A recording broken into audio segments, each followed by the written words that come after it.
Hola amigos, je compte les jours, ça commence à faire long. En tout cas, c'est mon bilan de ce 6e jour. J'écris mon journal de bord en fin de journée et aujourd'hui, c'était dur. J'avais prévu le coup de préparer mes jus, mes smoothies et mes soupes en avance via, comme je vous en parlais hier, mon batch cooking dans l'épisode 5. J'ai tout mis en bocal en verre car aujourd'hui, c'était retour à la maison. Donc en fait, là je n'ai pas suivi ce dont je vous parlais hier, à savoir préparer minute mes jus de légumes, mes smoothies et mes soupes, mais je les avais mixés en fait, et je les ai mis en bocal pour pouvoir les transporter. Car aujourd'hui c'est retour à la maison. On gardait la maison d'un membre de notre famille qui partait en vacances et dont il fallait garder les chats pour les nourrir et pour les câliner. Mais là, c'est l'heure du retour. Et ça veut dire chamboulement de la routine qui s'était bien mise en place. Et vraiment, faire la détox, je le répète, c'est beaucoup plus facile quand on est chez soi ou dans un endroit fixe pendant toute la durée de la cure. Avoir toutes les préparations prêtes en avance, merci le batch cooking, nous a quand même permis de continuer à suivre la détox au cours de cette journée, de boire nos smoothies malgré le changement de maison et l'envie d'acheter à manger en route. Par contre, la fatigue du trajet et le fait de porter toutes nos affaires, de ranger, font que je n'avais qu'une envie en arrivant, manger, manger. Même si les smoothies et les soupes sont bien épais, il faut se rendre à l'évidence, j'avais envie de croquer. Je ne culpabilise pas et je me fais une banane avec du beurre d'oléagineux dessus. J'enchaîne avec une belle assiette de brouillé. Qu'est-ce que ça fait du bien au corps et au moral. Je sentais que mon corps me réclamait des protéines animales. Je ne voyais que des œufs partout dans mon imagination pendant tout le trajet en voiture. Le corps est intelligent et sait vous réclamer ce dont il a besoin, alors je réponds à ses attentes et je me dis que demain sera un autre jour, le dernier jour de la détox. Aujourd'hui, c'est le jour de la méditation sur le chakra du 3e œil, celui relié à notre intuition, la clairvoyance, l'imagination. Je travaille énormément au ressenti avec les sens subtils et toute mon entreprise, ma planification est liée à ça.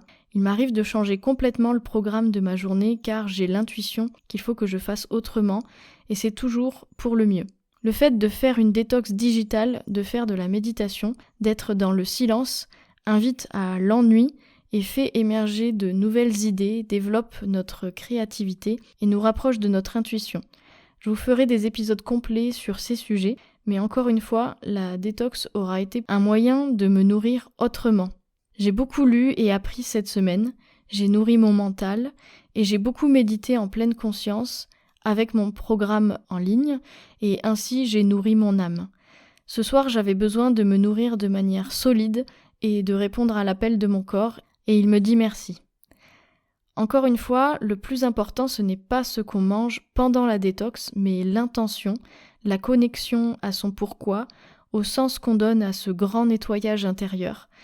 C'est la mode des détox en Occident, mais si on mangeait mieux au quotidien, on n'aurait certainement pas besoin de faire tout ça. Et d'ailleurs, c'est la première fois que je le faisais. J'en ai ressenti le besoin, et avec le recul, beaucoup plus pour le côté émotionnel que corporel, mais un bon nettoyage pour le foie, de temps en temps, ne fait pas de mal.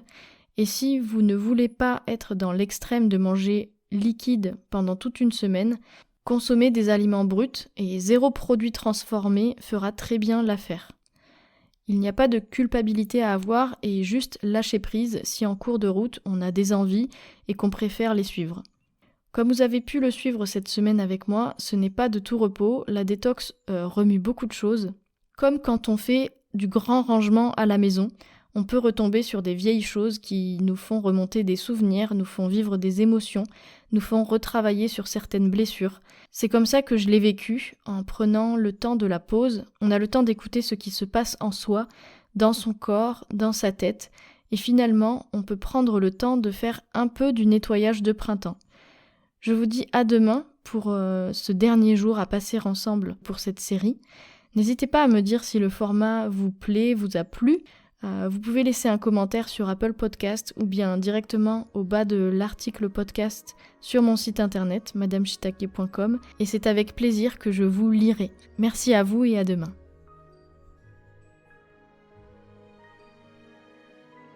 C'est la fin de cet épisode. Merci à vous de l'avoir écouté jusqu'au bout.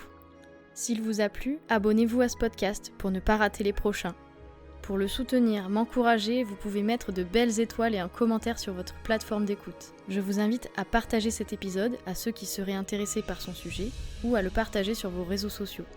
Si vous voulez en découvrir plus en attendant, vous faites sûrement partie de la team des curieux, je vous invite à vous rendre sur mon site, madameshitake.com. Vous y trouverez une section blog où je vous partage encore plein de conseils, de réflexions, mais aussi des recettes de cuisine saines et gourmandes. Vous pouvez me suivre dans mon quotidien sur Instagram, @madameshitake, où je vous partage quelques coulisses de mes projets. Et pour finir, vous pouvez demander à recevoir votre pack de démarrage de la cuisine anti-inflammatoire, via le lien que je vous laisse en description pour faire votre premier pas vers l'apaisement. D'ici le prochain épisode, prenez bien soin de vous, à tous les niveaux, nourrissez votre corps, votre âme, vivez plein d'émotions, et n'oubliez pas que quand on est bien dans son assiette, on est bien dans sa tête, et vice versa. À très vite!